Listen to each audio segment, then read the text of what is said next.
Gabi na naman, malamig ang paligid, at heto, pumasok ka na naman sa aking isip. Naaalala kong muli ang iyong mukha, kung paanong kumikinang ang iyong mata tuwing napapatawa kita sa mga pabiro kong linya.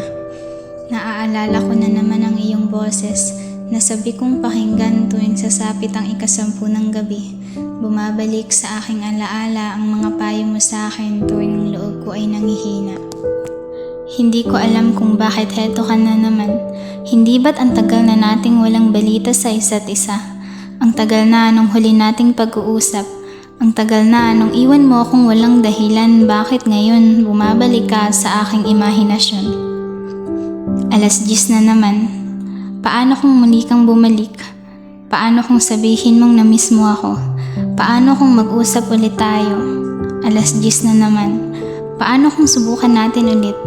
Paano kung hinihintay mo lang ako? Paano kung naghihintayan lang pala tayo? 10:00 na naman. Paano kung naging abala ka lang kaya biglang di ka na nagparamdam? Paano kung may bala ka namang bumalik, ngunit hindi pa ngayon dahil inaayos mo pa ang iyong sarili? Hindi ko maintindihan sa aking sarili na sa tuwing sasapit ang 10 ng gabi ay bumabalik sa aking isip. Bumabalik ang alaalang masayang pinagsaluhan nating dalawa, malakas ang pag-asang babalik ka pa. Subalit bakit? Tuwing sasapit ang 9 ng umaga, tatanggapin sa aking sarili na talagang wala ka na.